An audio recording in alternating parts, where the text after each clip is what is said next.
A alma da velha me assustou no hospital. Hospitais.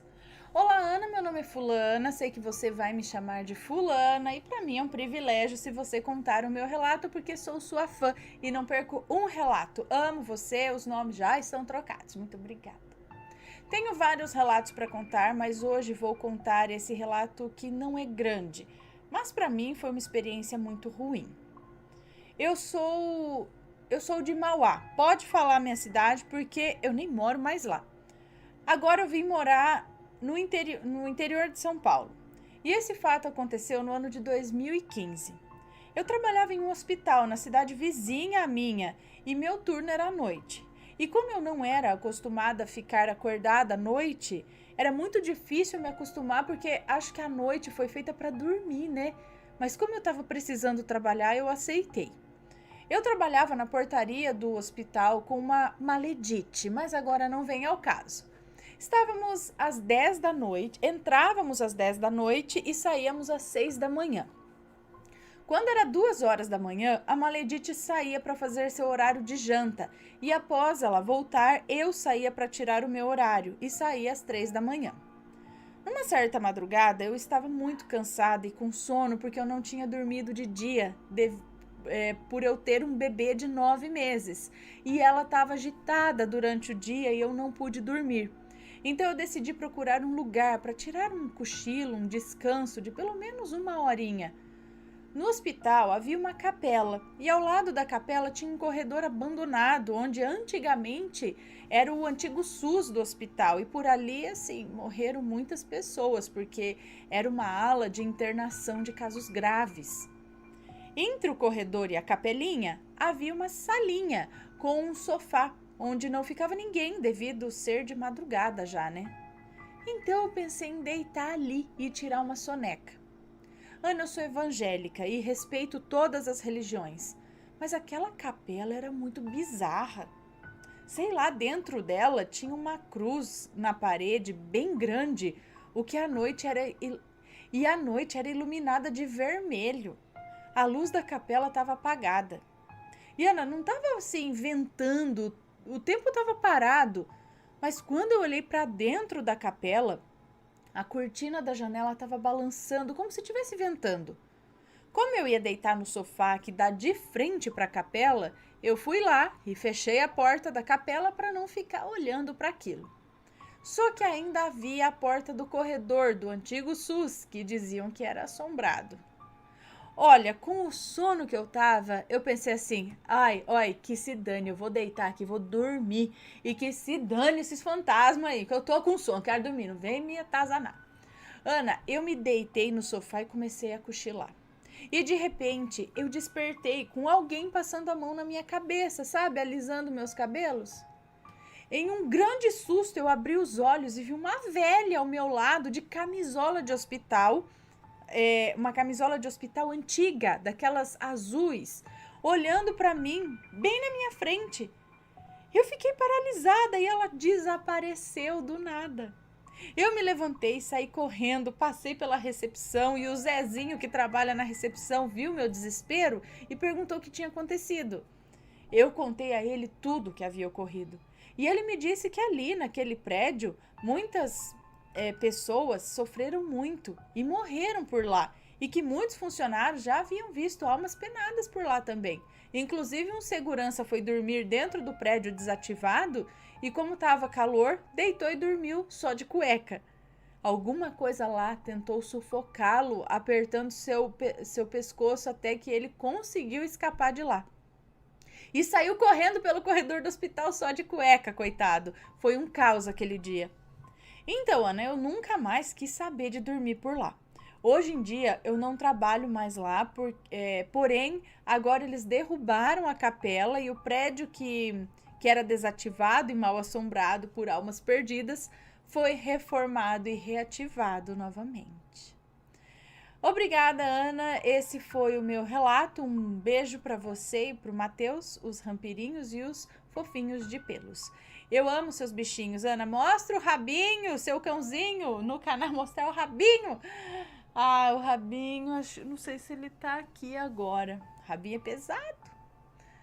Cadê? Eu morro de rir quando você fala, Mateus, abre pro rabinho.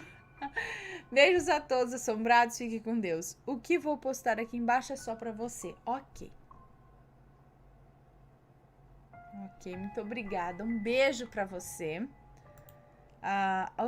Hospitais, né? Sempre assombrados.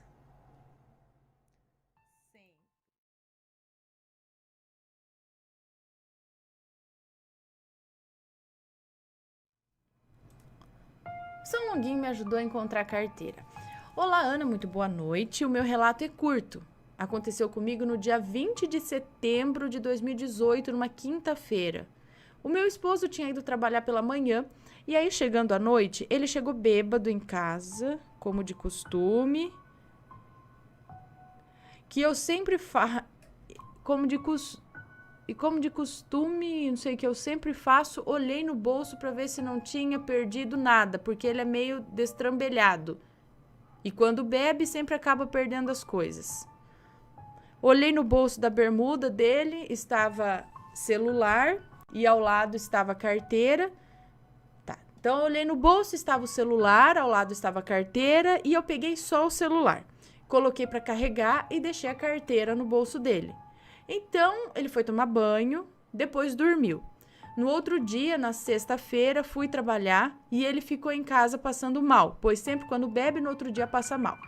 À noite, quando cheguei, ele perguntou se eu tinha pego a carteira. E eu falei que não, que ele que tinha guardado guardado a carteira. E ele falou que já tinha procurado na casa, no guarda-roupa e não tinha encontrado.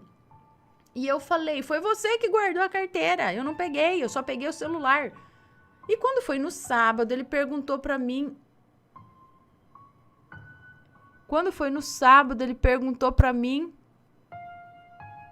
onde estava a carteira dele. De novo, e eu falei que eu não sabia da carteira, pois eu não tinha pego a carteira. E aí, começamos a procurar pela carteira perdida. Ana, procuramos pela casa toda a carteira. Procuramos pela casa toda e não achamos. Reviramos tudo. Não achamos a carteira.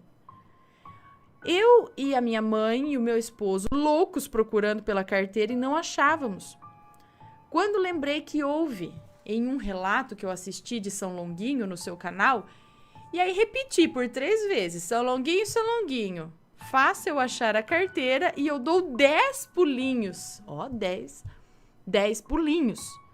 Ana, foi imediato. Eu voltei a procurar de novo e no mesmo lugar que eu já tinha procurado, que o meu esposo tinha procurado também, que a minha mãe também já tinha procurado e não tivemos resultado, e lá eu achei a carteira. Tava bem nítido na minha cara e eu não conseguia achar, só depois de pedir para São Longuinho me ajudar. E como esperado, eu dei os pulinhos que eu tinha prometido a São Longuinho. Amo vocês, toda sorte para vocês. Beijos, obrigada por ler o meu relato. Um beijo para você, por nada. Elaiá, hein? Olha, passando a mão na carteira. Quem será que tá assumindo com a carteira dele? E aí, tá gostando dos relatos? Então o que você acha de deixar um like aí no vídeo, hein? Gosta dos relatos? Deixa o seu like, mesmo que seja nos cortes.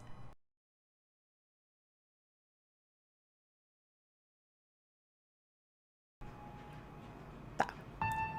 A música tá rolando certinho, né? Tá. Vamos lá. Oi, Ana, tudo bem? Me chamo Fulana e tenho um triste relato. Vixe, ai meu Deus, já começou. Tudo aconteceu há cerca de 7 anos, quando o meu marido começou a beber muito e ficou viciado em jogar sinuca. A cada noite chegava em casa mais tarde, sempre muito bêbado. Eu imaginava que os horários, sempre mais tarde, eram somente em virtude dos jogos e bebidas. PS, antes disso tudo ocorrer, ele era um bom marido, muito honesto. Infelizmente, depois de certo período, ele piorava a cada dia e não aceitava conversar. Como Como eu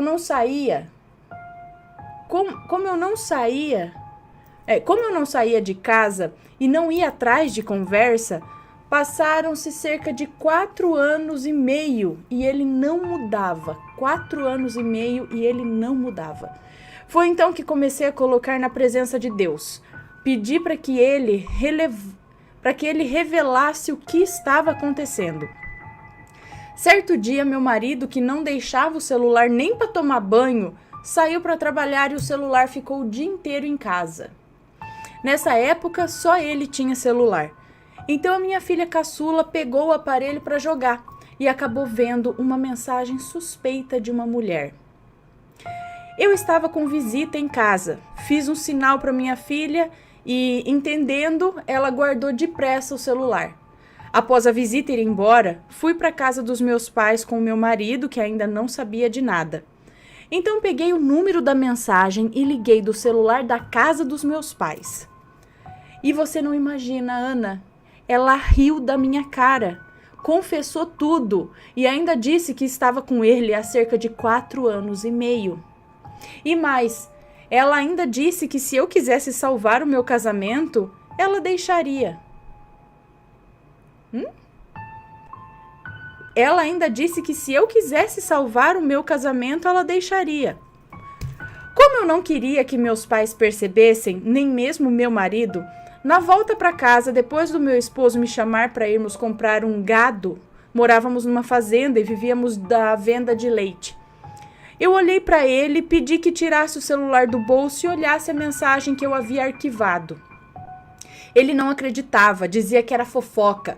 Então eu disse que não precisava mais negar, pois eu já havia conversado com a Edith e ela mesma entregou toda a verdade. Ana, ele entrou em desespero, começou a chorar, até mesmo se ajoelhava. Então eu propus que fôssemos até a casa da Edith para tirar a história limpo. Ele não teve coragem. Eu nunca fui de ir à porta de ninguém tirar satisfação, mas eu estava disposta. Preferi confiar que Deus faria justiça por mim. A partir desse dia, ele se transformou, entre aspas. Não saía mais de casa sozinho, somente trabalhava. Mas o pior estava por vir. Com mais ou menos 15 dias que ele não ia mais atrás dela, ela apareceu na minha porta com uma mala de roupas que era dele. Roupas caras que ele havia comprado durante todo o tempo e deixado na casa dela. Ela me olhou de cima a baixo com desprezo. Jogou as roupas no chão e falou que não tinha obrigação de lavar as roupas dele. Quis deixar a entender que ele corria atrás dela. Uma coisa assim. Então, eu perguntei para ela: se é ele quem corre atrás de você, o que você faz? O que faz na minha porta nesse horário? Depois desse ocorrido, vi que continuar morando naquele mesmo lugar não seria mais viável. Foi então que propus nos mudarmos de estado e ele concordou. Ana, muitos podem me julgar, dizer que eu fui boba ou coisa do tipo, mas o que eu fiz foi por minhas filhas. Só uma mãe saberia tudo o que eu senti. Foi por minhas filhas, somente por elas. Então mudamos de estado. Quando completou cerca de 1 ano em outro estado, eu descobri que ela estava morando numa cidade que ficava a 10 minutos de distância de onde eu estava morando. Durante esse tempo, meu marido voltou a beber, jogar, totalmente grosso e estúpido. Vale ressaltar que eu cheguei muito fragilizada nessa nova cidade, longe dos meus pais e a minha única irmã. Longe dos meus pais e da minha única irmã. Foi então que eu procurei uma igreja para encontrar auxílio em Deus. Foi aí que me fortaleci, mas as coisas em casa continuavam difíceis. Foi nessa igreja que uma das irmãs teve uma revelação, que a Edith havia feito magia negra para destruir a minha vida. A missionária viu claramente a imagem de um terreiro onde a Edith encontrava-se do lado de um homem que, em meio ao ritual de magia negra, molestava uma galinha e após isso arrancava a cabeça da ave.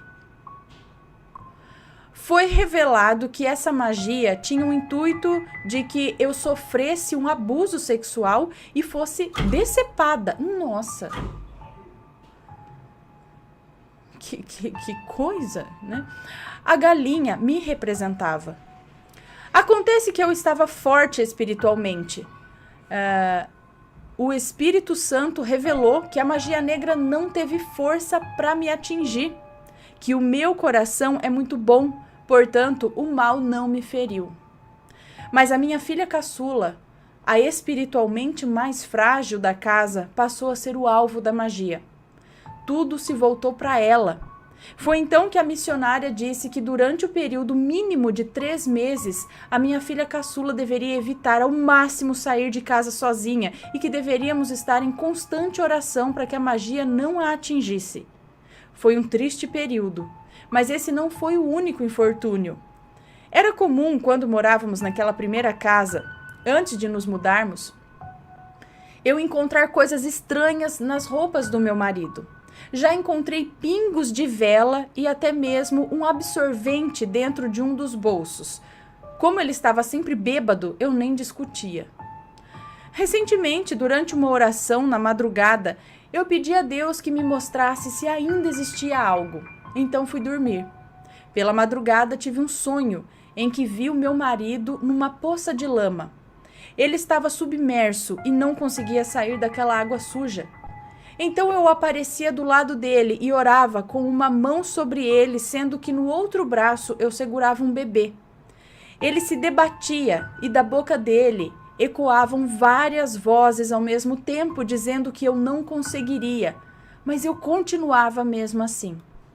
Foi então que ele se levantou nesse sonho mesmo e não se lembrava de mais nada. Foi então que ele se levantou nesse sonho e não se lembrava de mais nada. Foi aí que apareceu alguém que eu não pude reconhecer o rosto e aquele mal que estava nele foi transferido para essa pessoa. Bom, essa pessoa que teve o mal foi transferido. Essa pessoa que teve o mal transferido para si continuou dizendo que não adiantaria. Durante o sonho, ouvi uma mulher me chamar.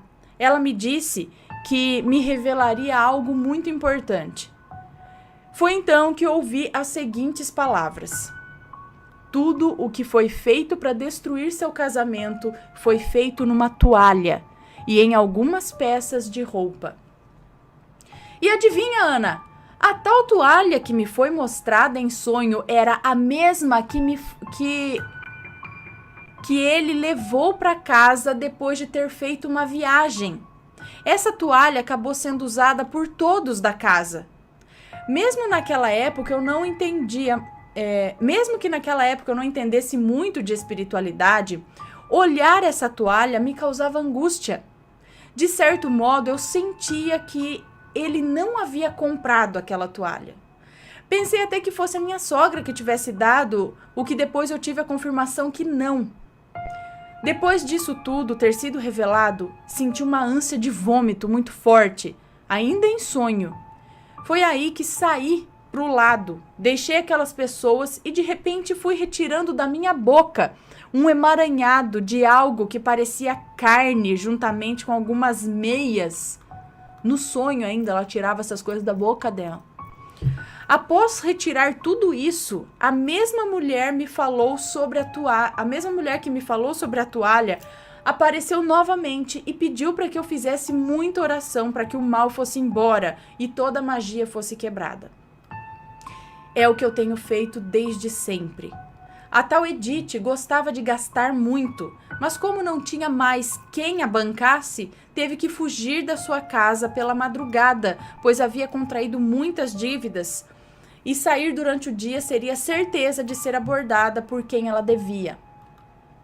8 meses após ela ter fugido, a Edith se passou por boa moça e se casou com um pastor. Hoje ela se passa de missionária. Nem ele ou os pais imaginam a pessoa que ela é de verdade. Mesmo após ter se casado, ela tentou ligar aqui em casa usando o telefone do filho, mas acabei descobrindo que era ela. Então eu mandei uma mensagem com todos os nomes que ela usava para tentar se comunicar com meu esposo, perguntando para ela por qual nome ela desejava que eu a chamasse, já que até nome de homem ela usou para tentar fazer inferno. Deixei bem claro que eu sabia de tudo e de toda a maldade que ela fazia. Então eu disse que se ela continuasse, eu deixaria bem claro para o então marido dela e os sogros quem ela era de verdade. Eu não sou de fazer esse tipo de coisa, mas caso ela tentasse algo, eu diria quem ela é e tudo que ela fez. Após isso, ela apagou todas as redes sociais que usava. Nunca mais aparece e eu espero que assim continue. Desde então, tenho orado muito. Aos poucos as coisas vão se ajeitando. Deus tem cuidado de tudo e eu sei que vai continuar cuidando. Tentei resumir ao máximo. Se fosse relatar tudo, seria relato para mais de hora. Obrigada por ter lido meu relato. Fiquem com Deus. Um beijo. Um beijo para você. Obrigada por mandar a sua história. Então, peraí. O seu marido... Você foi vítima de magia, mas a magia não pegou. Você estava espiritualmente forte ali. Mas a magia foi somente para você ser ferida e, enfim, morrer? Ou teve magia para cima dele também? Alguma magia, alguma amarração para cima dele? Provavelmente, né?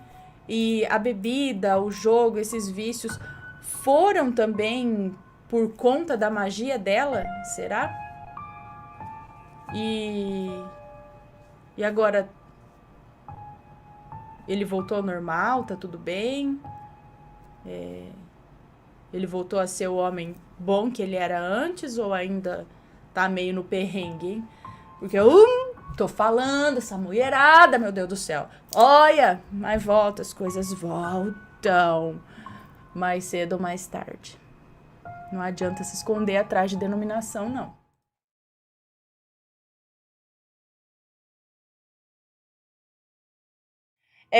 Objeto que foi para Sete Além e reapareceu em outro país. Lembrando aqui, gente, que a gente acabou pegando essa expressão, né, de ir para Sete Além, mas não significa que vai para Sete Além. O negócio some, às vezes nunca mais aparece, às vezes some assim do nada, tipo, catei este óculos, coloquei aqui, olhei para vocês, 2 segundos, voltei a pegar, não tá mais. Você está sozinho em casa, você não tem animais de estimação, some para nunca mais. Ou então some assim, e aí de repente você vai lá na geladeira, abre para pegar um suquinho e o seu óculos está lá dentro. Aí você fala, como? Como? Entendeu? Aí a gente pegou essa expressão de que foi para Sete Além. Mas, na verdade, a gente não sabe o que acontece. Ele some e reaparece, ou nunca mais aparece. Mas voltando aqui. Então, este relato é de algo que foi um objeto que sumiu, foi para Sete Além, e reapareceu em outro país. Vamos ver. Olá, sou fulana, tenho 30 anos, nasci no Brasil, mas vim morar na França há alguns anos. Na minha lua de mel, o meu marido me deu um lindo presente. Brincos artesanais, redondinhos, feitos de cristal de Murano. Eu tenho. Que é, na verdade, um vidro. Eu também tenho um par de brincos e 2 pingentes de Murano, tá? Que eu ganhei do Seu Newton. Ele fica bravo quando eu chamo de Seu Newton. Matheus vive chamando de Seu Newton. Newton N. Preciso usá-los aqui um dia. Me achei chique agora que ele falou. Brincos artesanais redondinhos feitos de cristal de Murano, que é um vidro, né, de Murano. Achei lindo, parecem 2 mundinhos azuis, sabe? Parecem 2 globinhos, assim. Esse foi o único par de brincos que eu levei à minha última viagem ao Brasil para visitar a minha família. Para ter alguns dias a 2, nós fomos à Chapada dos Veadeiros, curtir umas cachoeiras. É um lugar completamente místico. Como fazemos normalmente quando viajamos, fomos à cachoeira apenas com o lanche que iríamos comer. Assim não precisaríamos olhar bolsa, celular, etc. Depois de fazer trilha e nadar, comemos o sanduíche, bebemos vinho e decidimos deitar numa pedra. Numa boa ali. Numa boa sombra deitar ali e cochilar, ouvindo o barulho da cachoeira e do rio à nossa frente. Quando eu estava pegando no sono, percebi que o brinco estava incomodando quando eu apoiava a cabeça assim para dormir. Então, meio que sonolenta, tirei os brincos e coloquei na pedra, bem na minha frente ali, ó, pá.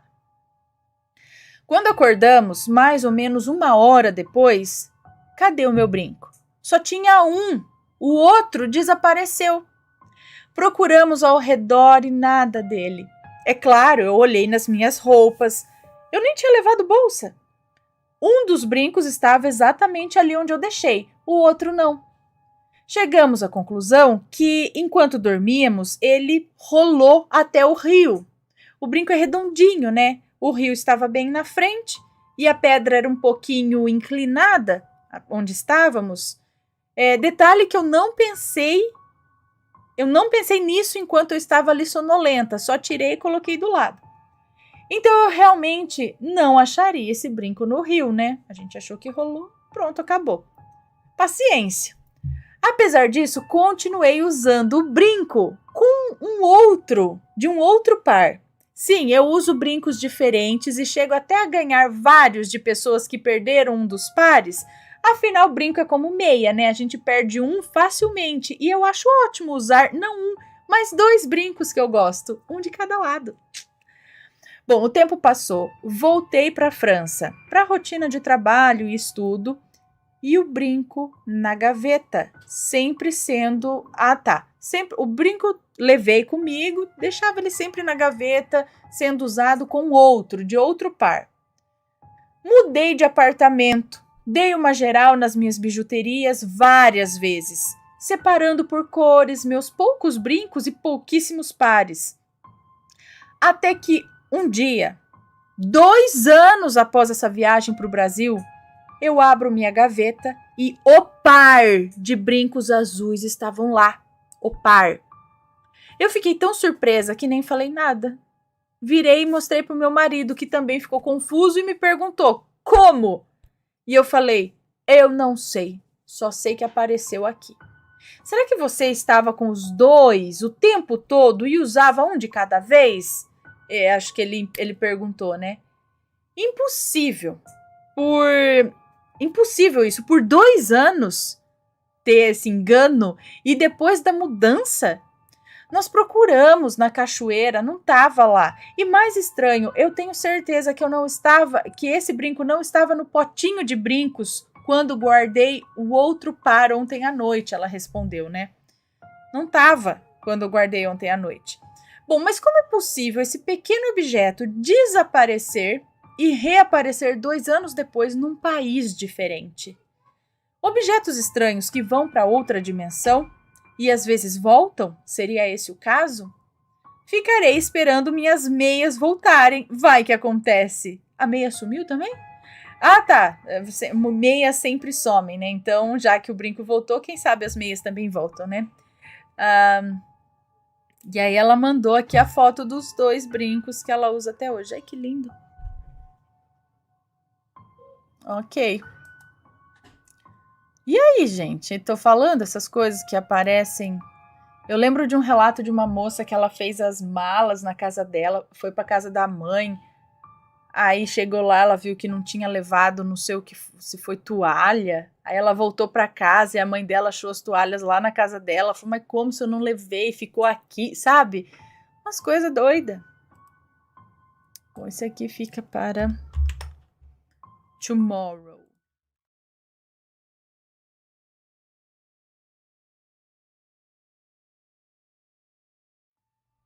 Tá, vamos ler esse daqui, ó. Obrigado por abrir os meus olhos. Relacionado aqui com o canal. Vamos ver. Olá, Ana e assombrados. Me chamo Fulano e hoje vim contar como seus relatos mudaram a minha vida. Olha que legal, vamos ver. Eu sempre fui muito cético quanto ao sobrenatural. Acreditava, mas não tanto. Mas em agosto de 2020, eu tinha acabado de começar eu tinha acabado de começar a trabalhar em uma empresa e estava passando por uma fase muito complicada. Algo como depressão, eu acredito. chegando a ter crises de ansiedade graves no trabalho. Até que comprei um fone Bluetooth e comecei a escutar os relatos enquanto trabalhava. Ajudava muito a passar o tempo. Os meus prediletos eram os de Maledite. Depois de um mês escutando os relatos, comecei a sentir uma presença no meu local de trabalho, como se alguém me observasse. E eu sentia até um certo medo de algumas partes da empresa. Até que um dia me veio um pensamento na cabeça de que eu estava sendo o maledito de um primo meu. Pernilongo, tá, gente? Fiquei muito pensativo sobre isso. De fato, eu não gostava dele porque ele mentia muito, mas muito mesmo. E eu falava das mentiras dele para todo mundo. E no fundo, desejava que ele se ferrasse para aprender a não mentir tanto. Então eu decidi que no caminho para casa, eu iria parar na frente de uma igrejinha para pedir perdão a Deus ou qualquer coisa do tipo, um pedido de desculpa, sabe? E desejei, do fundo do meu coração, que o meu primo tivesse sucesso na vida, que fosse feliz. Depois disso, as coisas melhoraram muito para mim. Na mesma semana, eu me senti mais disposto e consegui encontrar uma TV por um preço extremamente baixo, sendo que eu estava tentando comprar uma há meses e não conseguia. Então comecei a pensar se isso tinha ligação com o meu pedido de desculpas. Voltei naquela mesma igrejinha para pedir que, caso tivesse uma ligação, me desse um sinal. E em questão de 1 minuto, o meu nariz começou a sangrar, do nada. Isso foi o suficiente para eu acreditar que aquilo era real. Então comecei a pedir algumas coisas, como que a minha namorada conseguisse um emprego, que o meu amigo conseguisse melhorar de uma doença, e tudo que eu pedia do fundo do meu coração realmente acontecia. Também percebi que a resposta de algumas perguntas vinham na minha cabeça em forma de pensamento, assim como o pensamento de que eu poderia ser o maledito do meu primo. Era um pensamento meu, mas não é algo que eu pensei. É um pouco complicado de explicar. Uma vez pedi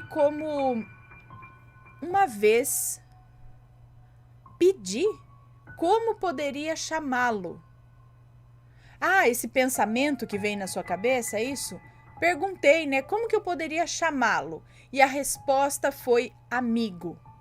E que eu não precisava ir até a frente da igreja toda vez que quisesse falar com ele, e sim apenas sentir. Esse amigo já havia me dado muitos conselhos, inclusive me mostrando muitas coisas que prejudicavam a minha vida. Também me mostrou que sempre esteve comigo. Eu comecei a lembrar coisas muito antigas, de momentos em que ele me ajudou. Me lembrou que quando eu era muito pequeno, não sei a idade, mas eu ainda não ia à escola, eu morava em uma casa mal assombrada. E todas as noites, no mesmo horário, 4h44 da manhã, eu acordava e via um dedo enorme e verde saindo da parede. Isso me assusta muito até hoje. Quando perguntei para minha mãe recentemente, ela disse que escutava rosnados ao redor da casa enquanto estava sozinha. Me lembrou também de uma vez em que eu estava andando de bicicleta e sofri um acidente muito perigoso. Bati de frente com um carro e fui parar debaixo dele. Eu nunca tinha pensado nisso, mas eu saí todo ralado e com a cabeça roxa. Mas não senti nenhuma dor. E na minha lembrança eu via uma igreja de Santo Antônio bem do meu lado. E pesquisando no Google Maps, o local onde eu caí, eu vi que realmente havia essa igreja lá, que foi o meu amigo que não deixou eu morrer aquele dia. Obtive respostas também sobre uma lembrança. Quando eu era criança, com uns 10 anos, eu conseguia me ver nitidamente com 16 anos. Mas eu morava em uma favela e eu via o mundo apenas em tons de vermelho. Na época eu pensava que era o meu futuro e que um dia eu seria assim. Isso era tão certo para mim que até hoje eu lembro nitidamente. Hoje eu sei que isso era uma lembrança de uma vida passada, na verdade, não do futuro, mas sim do passado. Alguns meses depois, eu fiquei desanimado novamente com o trabalho, que por sinal tinha virado um ambiente muito mais leve, e eu não me sentia mais observado o tempo todo. Então pedi que o meu amigo abrisse a minha visão e me colocasse no caminho certo. Na mesma semana eu fui demitido sem justa causa e 2 semanas depois recebi uma proposta inacreditavelmente boa em uma empresa que eu sempre quis trabalhar. Recentemente eu tenho tentado descobrir quem é esse meu amigo e pedi para que ele se mostrasse para mim. Não de uma forma assustadora ou muito clara, porque eu tinha medo do que eu ia ver, né? E apareceu então na minha mente a imagem de um índio, com a pele parda, muito grande, forte e imponente. Após alguns dias pensando nisso, aconteceu de uma noite eu esquecer de colocar o despertador. E eu não podia me atrasar nas primeiras semanas de trabalho, né, naquele novo emprego. Nessa noite, eu sonhei que um homem estava tentando me matar com um machado. Quando esse homem finalmente chegou em mim, disse... Quando esse homem finalmente chegou em mim, ele disse, eu preciso fazer isso. E aí o índio me mandou? Não entendi. Quando esse homem finalmente chegou em mim, não sei, disse eu preciso fazer isso, o índio me mandou, ou não entendi aqui. O índio interviu aí de algum jeito e eu acordei bem a tempo de chegar no trabalho. Mesmo ainda estando com sono, eu fui. Ficou nítido para mim que essa foi a forma dele dizer que me acordou. O índio, é isso? Eu comecei a participar de algumas lives sua. Um dia, mandei um superchat. Deixa eu ver se isso não vai identificar ele, né?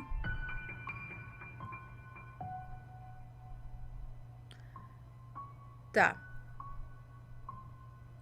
Ok, eu não vou falar essa parte porque vai ficar identificado, enfim.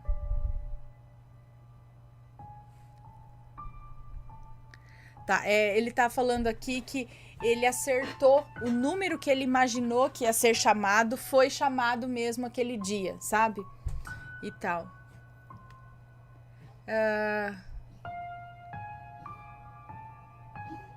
Na hora eu não falei para que não duvidassem de mim, afinal nem eu acreditaria, mas eu sabia que isso não podia ser coincidência. Na hora eu senti muito forte, mais forte do que nunca, a energia desse meu amigo e senti que deveria mandar esse relato para você. Talvez mais alguém esteja precisando de uma ajuda para abrir os olhos.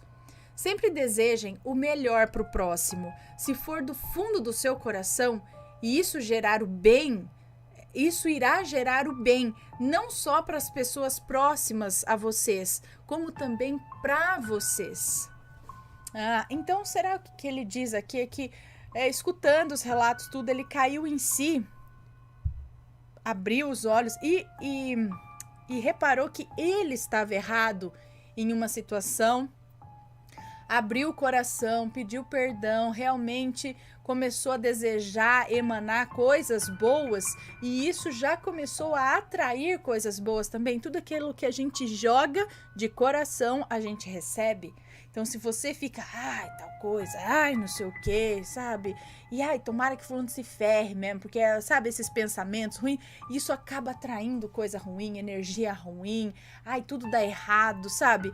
Aí, se você mudar esse seu pensamento, se você começar a ver mais as coisas boas, a emanar mais energia boa e tal, isso também retorna de uma forma positiva para você. É isso, mas eu acho que ele tá falando. E foi a partir de um momento que ele teve um clique ali, que parece que esse amigo aí, ou esse guia, ou não sei, aí dele começou a se revelar. Parece que pegou, agora ele tá pronto, sei lá, deu clique. Aí ele começou a se mostrar mais presente, não sei, algo assim. Cadê? Peraí. E aí, tá gostando dos relatos? Então o que você acha de deixar um like aí no vídeo, hein? Gosta dos relatos? Deixa o seu like, mesmo que seja nos cortes.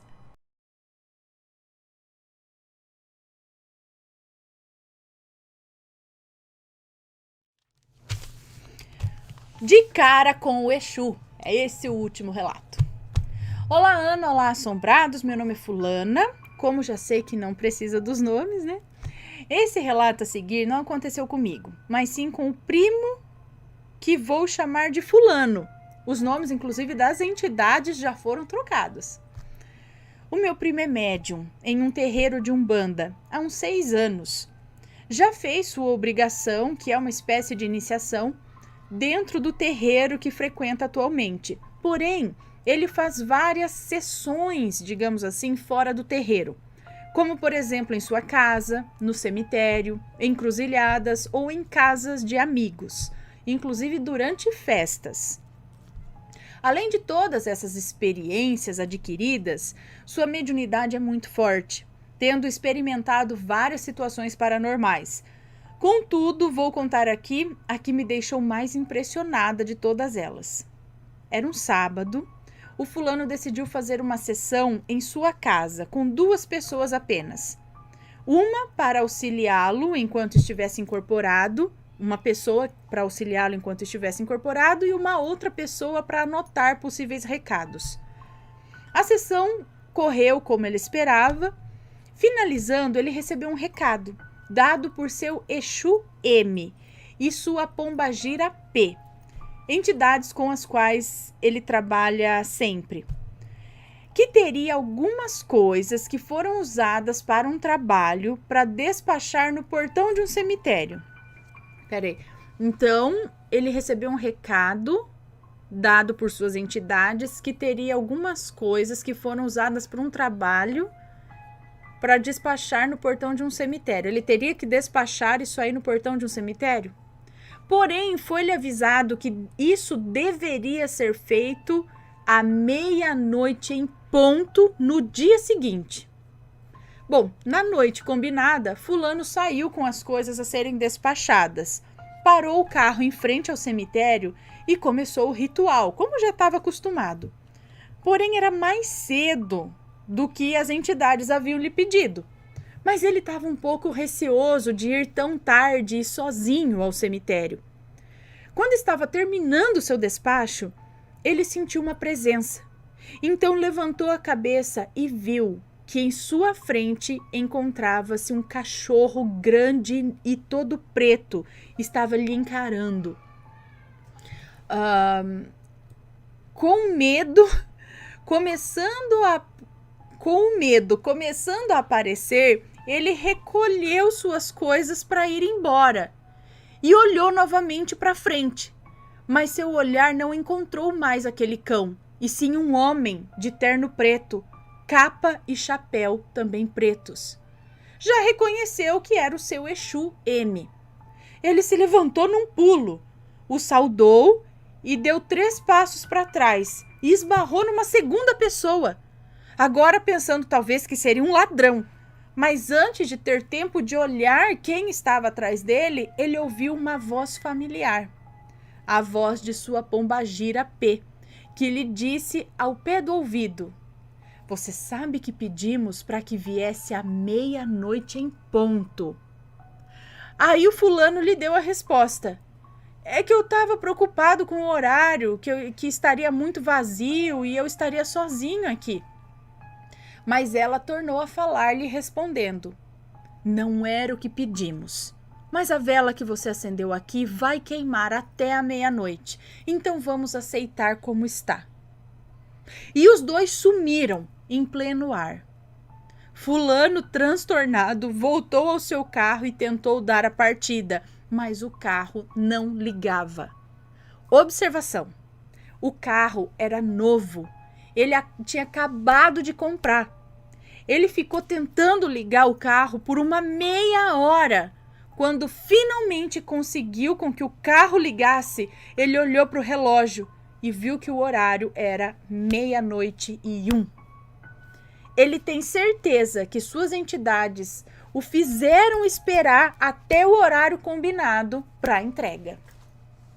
Então, Ana, esse relato do meu primo me mostrou mais uma vez que quando se combina algo com uma entidade, deve-se ter o respeito e o compromisso com a mesma, né? Um beijo para você, para o Matheus e para os bebês. Fiquem com Deus e até mais. Um beijo para você, obrigada. Ah, é verdade, já vi isso aqui pelos relatos, né? Combinou, cumpra.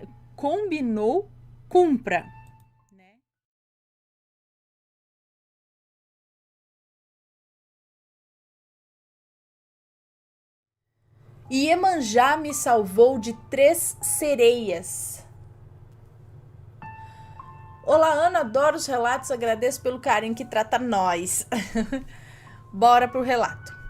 Em um feriado prolongado, tempos atrás, não me lembro quanto tempo, fui à praia. Uma praia movimentada, mas à noite ela esvaziava, ficava deserta. Só tinha movimento mesmo no Boqueirão, no centro, após o sol se pôr. Só tinha mesmo no Boqueirão, no centro. Após o sol se pôr, fui com amigos. Obrigada. Após o sol se pôr, fui com amigos, 2 casais e um peguete. Sabe como é, né, Ana? Como eu sempre frequentei essa praia, já sabia que ficava deserta após o sol se pôr. Então, louco por uma aventurinha, fui à praia por volta das 8 da noite. Adivinha para fazer o que, Ana? Eita! Estava com fogo no rabo! E inventei de nadar.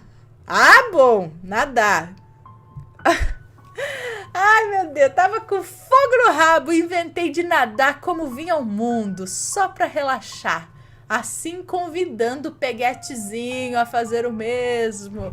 Mas como ele era peguete que eu conheci a partir do casal de amigos que foram comigo e conheci ele lá e só tinha dado um beijinho. Isso mesmo, Ana, só um beijinho, pois era o primeiro dia de praia. Ainda tinha mais 2 dias pela frente. Então convidei ele para entrar nu na água comigo. Fui logo tirando a roupa, mas que água deliciosa, não estava fria, estava morninha. Eu já estava com a água pela cintura quando ele ficava de fora me olhando e falando para sair, pois ele não entraria na água, pois ele não queria ter que tomar banho de novo, que já tinha tomado banho para sair comigo e tal. Até que após uns 5 minutos, eu o chamando e ele recusando, se irritou e me deixou sozinho. A praia estava iluminada somente pela lua, mas só se enxergava a meio metro à frente, pois não era uma lua cheia. Então, vi ele indo. Eu dentro da água, minhas roupas na areia, em cima do chinelo, e eu todo animado dentro da água, de costas para o mar. E escuto bem baixinho uma melodia. Mas não era melodia cantada ou tocada. Era tipo algo soprado, eu não sei explicar. Então me viro de frente ao mar e de costas para a areia. E avisto 3. Sim, Ana, 3 cabeças no alto mar. Eu não sei bem a distância que estavam, pois a cada vez que eu olhava estavam mais perto. Era como se eu estivesse sendo caçado. A formação delas era uma bem de frente ao meio e 2 nas laterais. Ana, era aterrorizante, tipo meia cabeça fora da água. Eram não sei o que carecas. Cincas carecas? Eram não sei o que carecas. Seus olhos eram grandes e redondos, num tom esverdeado misturado com prata, tipo perolado. Sei lá, aquela melodia ao fundo elas cada vez mais perto e eu me sentindo envolvido na melodia, e eu olhava para uma e a outra se aproximava, aí eu olhava para o lado, aí a outra mais perto, eles estavam fechando o cerco, e bem rápido, até que o incrível aconteceu. Atrás delas, no céu, eu tive a sensação de estar mais claro, mas não como se fosse de dia, só um pouco mais claro. E avistei, sim, eu avistei Iemanjá atrás, com seus braços abertos, como a imagem que todos conhecem. Mas o vestido dela era o mar, aquele mesmo mar onde se encontrava aquelas 3 criaturas que me caçavam. Iemanjá ficou imóvel na posição, mas ficava cada vez maior. Incrível, Ana, que a melodia já não me paralisava mais. E fiquei mais assustado com a Iemanjá ficando cada vez maior do que com aquelas sereias que pareciam querer me seduzir. E aí eu saí da água, mas sem dar as costas às sereias e a Iemanjá. Lembro que nem me vesti, eu peguei as minhas coisas e saí com medo da Iemanjá gigante, que logo desapareceu após eu estar já uns 2 metros da água, ainda na areia, mas longe da água, onde me vesti e consegui avistar as sereias, tipo assim, pensando o que será que aconteceu? Por que foi embora como... O que será que aconteceu? Por que foi embora? Como ele se livrou do nosso canto? Detalhe, as sereias não notaram a Iemanjá. Então fui para o chalé em que estava. Agora vem um sonho. Após o ocorrido, fui calado até o chalé, tomei um banho e fui para a cama. Dormi, quase que instantaneamente. Aí o terror noturno. Eu escutava os cânticos das sereias à noite, Ana, na minha cabeça. E tive a impressão de ouvir as 3 vozes falando ao mesmo tempo. E diziam... a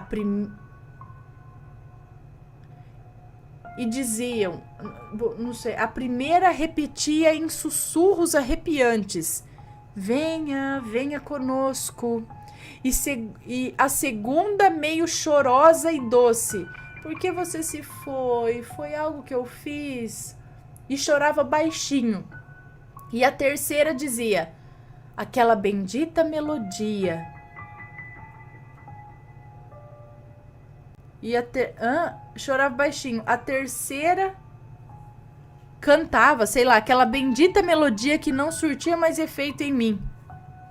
Então, peraí, ele escutava as 3 dizendo ao mesmo tempo. Uma repetia em sussurros arrepiantes: venha, venha comigo, venha conosco, venha conosco. A outra falava meio chorosa e doce: por que você se foi? Foi algo que eu fiz? E chorava baixinho. E a terceira cantava aquela melodia lá que já não surtia mais efeito nele, tá? Então abri os olhos e bateu uma vontade de voltar à praia aquela noite para ver quem eram elas. Aí não sei se era minha curiosidade de sagitariano ou mais um jogo delas. Resolvi tomar água, vi as horas, que já era quase 5 da manhã, e deitei de novo. Acho que eu consegui dormir porque já estava amanhecendo e elas devem ter parado. O último dia. No dia seguinte, não ocorreu nada e nem me aproximei do mar. Ana, essa praia é uma ilha, então tem um rio que desemboca no mar. Mas esse rio é tão grande que chamam ele de Mar Pequeno. Eu estava passeando no outro lado da ilha, próximo a esse mar pequeno, onde tem casa de ribeirinhos e muitos barcos de pescadores. Ana, de dia escuto a mesma merda de melodia e pergunto para os outros se eles estão escutando, mas para minha surpresa só eu escuto. E vinha uma sensação de querer pular na água, nadar com roupa mesmo, entre aqueles barcos.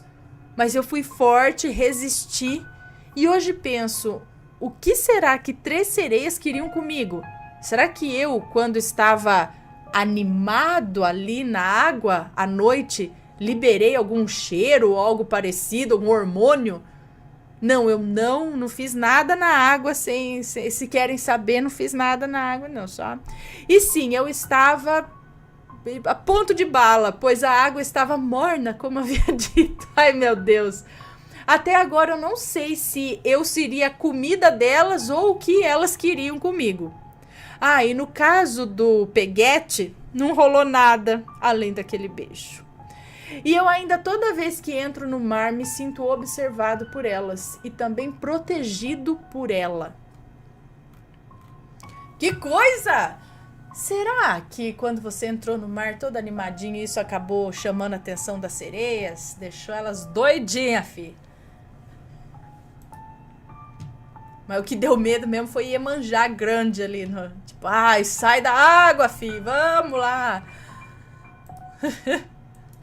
Tome tento, menino. Sai da água. Cuidado. Que coisa interessante. Não, eu tô zoando, mas... Será que tem alguma coisa? Sereia, gente. Agora que eu parei pra pensar. Sereia mesmo? Jura? Que coisa doida. Tem, né? Tem uns relatos aí de sereia mesmo. Vai saber.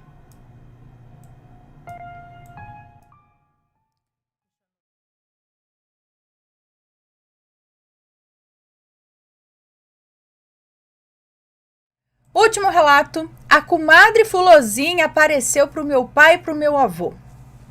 Olá, Ana, Matheus e Assombrados. Hoje vou contar a vocês esse relato macabro que aconteceu com meu avô e com meu pai. Cresci ouvindo eles contarem essa história nas reuniões de família ou sempre que tinha oportunidade. Bom, vamos lá.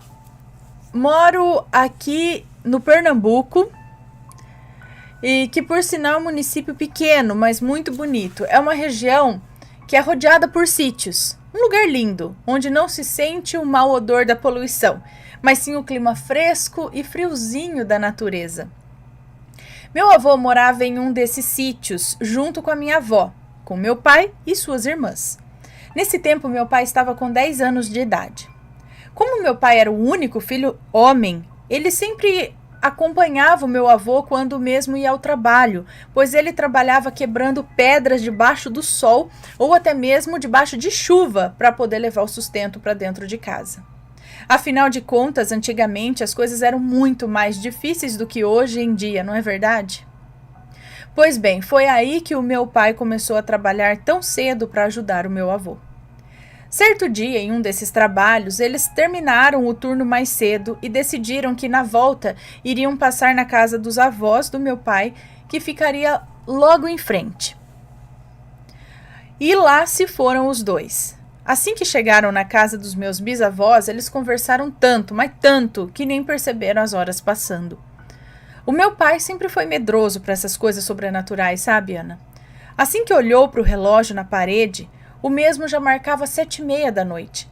Meu pai deu um pulo da cadeira e falou: acho que a gente já deveria estar em casa. Não é bom ficar andando a pé por aí durante a noite. Meu avô concordou com ele. Os dois se despediram dos meus bisavós e seguiram estrada adentro. Chegando em um determinado ponto do trajeto, o meu avô decidiu pegar um atalho que os faria chegar mais rápido em casa. Esse atalho que os dois pegaram sempre foi rodeado de histórias assustadoras que vez ou outra acontecia. Por exemplo, para poder passar por lá à noite, muitas pessoas levavam fumo e doces, para que assim seguissem seus caminhos na tranquilidade, ou para que pudessem caçar dentro da mata. Bom, lá até hoje existe uma pedra enorme que sempre aparece um caixão e velas nela. Sempre aparecem várias pessoas carregando caixões, como se fosse um enterro. Um bicho medonho com cabeça de porco aparece por lá também. É possível ouvir um som estranho, como se fosse um rádio, seguindo as pessoas que passam a pé por ali. Também tem a mandiouro, a caipora, entre várias outras coisas que eu ficaria grata em contar para vocês. Pois bem, Os dois pegaram esse atalho e não demorou muito para que coisas estranhas começassem a acontecer. Do nada, em meio à escuridão da noite, os dois ouviram um assobio bem perto deles. Aquilo fez com que o meu pai sentisse um frio na espinha enorme, mas mesmo assim continuaram a caminhar. Um pouco mais à frente, ouviram novamente o mesmo assobio, só que agora mais longe. Nessa hora, o meu avô apertou o passo junto com o meu pai para tentar chegar mais rápido e novamente ouviram o assobio. Meu pai, já ciente das histórias que o meu bisavô contava, sentiu tanto medo que na hora começou a rezar para todos os santos. Mas não funcionou muito. Do nada, o meu avô começou um diálogo estranho, perguntando quem era aquela coisa, o que ela queria e que se manifestasse para que ele pudesse vê-la. Meu avô sabia que não tinha levado nada para aquela entidade, mas mesmo assim insistiu em continuar por aquele caminho. E aí é que tá, Ana. Faltando pouco para chegar, os dois levaram uma surra enorme com urtiga. Chegaram em casa machucados, tudo vermelho e sangrando. A casa deles era na beira da estrada e lá estava minha avó esperando, toda preocupada por conta da demora. Quando percebeu que o meu pai e o meu avô estavam correndo, desesperados, ela também correu para encontrá-los. Chegando perto, percebeu as marcas dos cortes e a vermelhidão no corpo deles. Não perdeu tempo, foi logo aprontando a água com salmoura, para que eles pudessem se banhar e aliviar a coceira causada pela urtiga. O cabelo do meu pai era estilo surfista, bem lisinho, mas foi necessário cortar e deixar bem baixinho pela quantidade de nós que havia em seu cabelo. No corpo do meu pai ainda existem algumas cicatrizes e toda vez que alguém pergunta, ele mostra cicatrizes e conta essa história. Até hoje o meu pai tem medo de sítios. Ele diz que não quer nunca mais voltar em um. E depois de todo esse medo, eles decidiram que vir morar nessa vila aqui era o melhor a se fazer. Até hoje a estrada é pouco movimentada e todos têm medo de passar por ela. Deixo aqui o meu relato e agradeço de coração a vossa atenção. É um prazer imenso poder compartilhar essa história com vocês. Um grande abraço, um beijo no coração de cada um e que Deus abençoe. Um beijo para você, muito obrigada. Então, a comadre Fulozinha, né, que açoita, mas também tem relato de outros seres que também deu. Mas, gente, eu só tô passando por lá, não pode passar? Era, né? Eu não vou fazer nada, só deixa eu passar para ir embora para minha casa. E aí toma uma surra.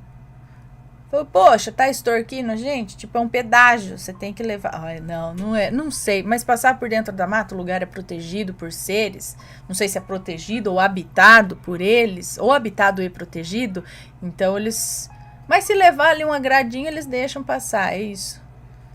Mas tava na estrada? Não, era um. Sei lá. Hein? Apanhar aí de algo invisível? Tô fora. Me conta, gostou do relato? Então o que você acha de deixar um comentário aqui embaixo, sempre com respeito, por favor. Além do like, é claro.